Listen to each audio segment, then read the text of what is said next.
अक्षय तृतीया 2026 की आप सभी को शुभकामनाएं। आइए इस वीडियो में सरल पूजा विधि और किन वस्तुओं को सरल तरीके से घर पर खरीद कर लाने से सुख समृद्धि का वास होता है, इस वीडियो में जानेंगे। और अन्य तरह की भी श्रेष्ठ जानकारी, जैसे रविवार है तो किन सावधानियों को आपको रखना है, इनका भी आप सुनिएगा और अंत तक बने रहिएगा। जैसे कि 19 अप्रैल 2026 रविवार को इस बार अक्षय तृतीया है और पूजा का और खरीदारी का जो शुभ मुहूर्त रहेगा वह सबसे श्रेष्ठ रहने वाला है 10:49 से 12:20।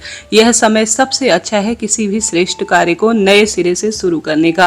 हालांकि इस दिन कुछ भी देखने समझने की आवश्यकता ही नहीं, अपने आप में पूरा दिन बहुत श्रेष्ठ और अबूझ मुहूर्त, इसे गर्मियों की धनतेरस भी कहा जाता है। इस दिन की महत्वता जितनी कही जाए ना उतना कम है। इस दिन किया गया दान, जप, तप और हर स्वरूप में पूजा पाठ या किसी नए काम की शुरुआत अक्षय रहती है, जिसका अर्थात कभी भी किसी भी रूप में कोई भी क्षय नहीं होता। तो सरल पूजा विधि रहती है। सबसे पहले ज्यादा आप कुछ खरीदारी नहीं भी कर सकते हैं तो अपने घर में सुख समृद्धि के लिए इस दिन सबसे पहले मटके का घड़ा खरीद कर लाएं। अर्थात मिट्टी का जो घड़ा होता है ना, बड़े स्वरूप में हो या छोटे स्वरूप में हो, कई लोग इसे जो है बहुत सुंदर तरीके से पूजन करने के बाद अपने घर पर ही अपने प्रयोग के रूप में ले लेते हैं।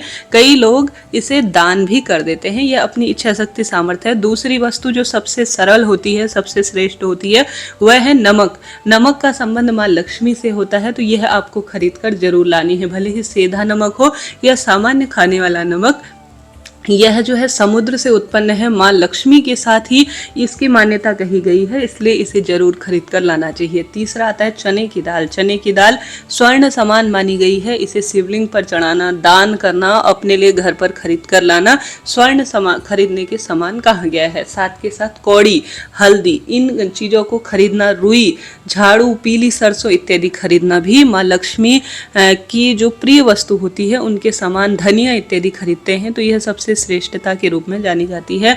आप सोना, चांदी, भूमि, भवन, वाहन, महंगी चीजें नहीं खरीद सकते, तो इन चीजों का संबंध माँ लक्ष्मी से है, इन्हें खरीद लीजिएगा। साथ के साथ शंख इत्यादि भी खरीदते हैं तो बहुत ही शुभ माना जाता है। कमलगट्टा इत्यादि, नारियल खरीदना, एकाक्षी नारियल, माँ लक्ष्मी से जुड़ी हुई चीजें खरीदना सबसे श्रेष्ठता के रूप में जो है अनुभव कराता है। तो इन चीजों को आप खरीद कर अपने घर लाएं और इन्हें ही पूजा के प्रयोग में ले, बाद में अपने लिए प्रयोग ले लीजिएगा। अब आप सभी जो सरल सी पूजा है वह कैसे करनी है। कई लोग सोमवार के दिन 20 अप्रैल को भी अक्षय तृतीया मनाएंगे, क्योंकि सूर्य उदय कालीन तिथि इसी दिन है। तो आप 19 तारीख को भी करते हैं तो उत्तम है, 20 तारीख को भी अक्षय तृतीया मनाते हैं तो श्रेष्ठता है। तो सबसे पहले आप जल्दी उठे, पीले रंग के वस्त्र पहने और साथ के साथ आप नहाने के पानी में गंगा जल डालें। घर के द्वार पर हल्दी मिश्रित जल का छिड़काव कर घर के द्वार पर हल्दी का स्वास्तिक बनाएं, क्योंकि माँ लक्ष्मी की पूजा का यह दिन है। द्वार पर हल्दी का एक दीपक, अर्थात दीपक में एक चुटकी हल्दी डालकर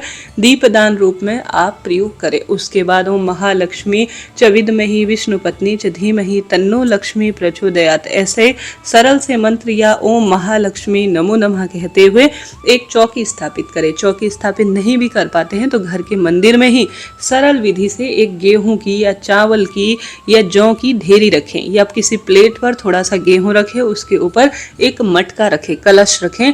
यह अपने आप में कलश माँ लक्ष्मी का स्वरूप माना जाता है। कलश के अंदर जल भरें, जल के अंदर आप सभी थोड़ा सा शक्कर या गुड़ डालें, ज्यादा नहीं, थोड़ा सा चने की दाल इसमें डालें। आप सभी इस जो कलश है उसके ऊपर एक खरबूजा या एक चीनी की भरी हुई कटोरी या जो भी आपके पास मौसमी फल है, आम इत्यादि, वह रखें। यह कलश स्थापन हो गया।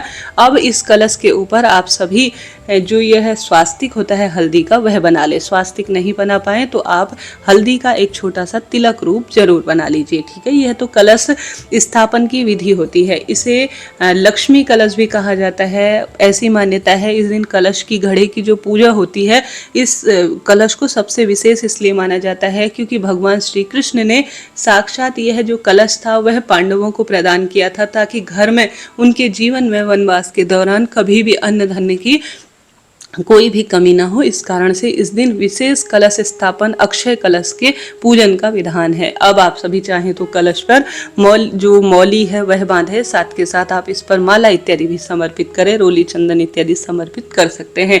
कलश स्थापन हो गया, इसके बाद आप सभी को गणेश जी महाराज को साथ में विराजित करना है, या माँ लक्ष्मी के साथ गणेश जी महाराज की मूर्ति प्रतिमा है श्री नारायण के साथ तो बहुत ही उत्तम है, इन्हें विराजित करें। अब आप सभी पूजा शुरू करें। सबसे पहले आप दीपक जोड़ लीजिए, दीपक हमारी पूजा पाठ का साक्षी है, धूप लगा लीजिएगा। उसके बाद आप ओम श्री विष्णवे नमः, ओम श्री गणेशाय नमः कहते हुए गणेश जी को, माँ लक्ष्मी को और जो भी यहाँ पर विराजमान देवी देवता हैं सभी को रोली चंदन मोली अक्षत वगैरह समर्पित करें।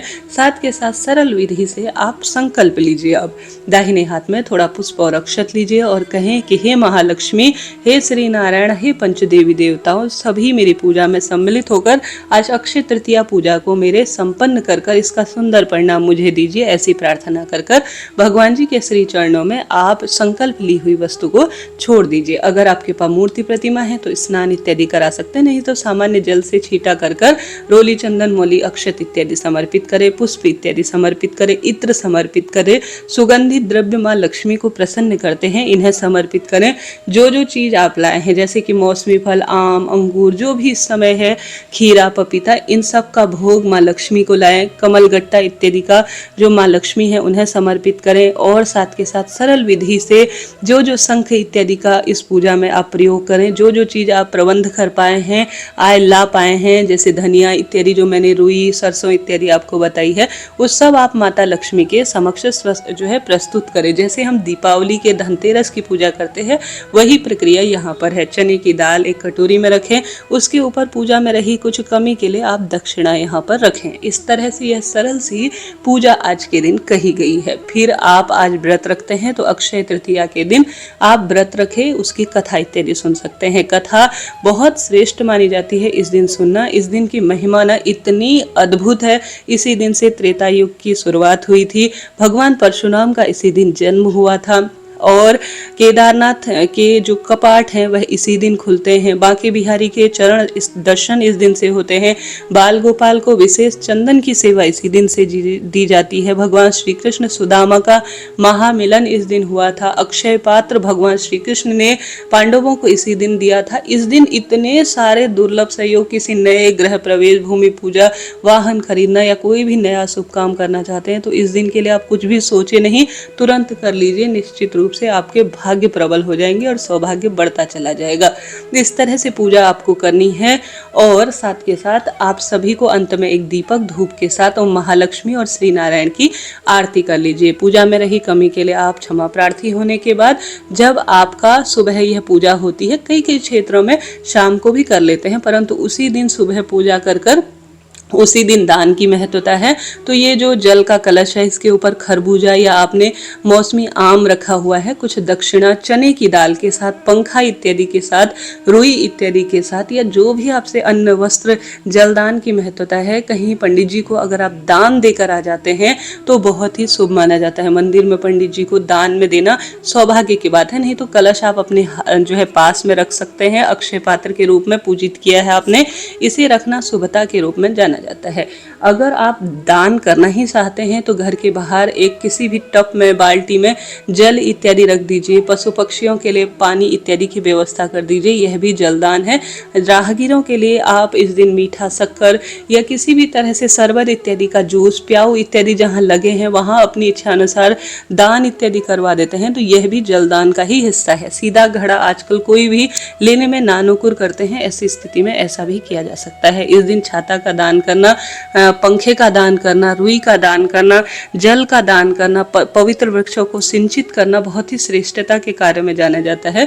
तो इनमें से कोई ना कोई कार्य कर ले। गलत कर्म भी अक्षय रहते हैं, जिनका कभी फल क्षय नहीं होता, तो गलत कर्म करने से बचें, सुकर्म करें और तामसिक चीजों से बिल्कुल ही परहेज करें। तो इस तरह से यह मैंने आपको बात बताई अक्षय तृतीया की।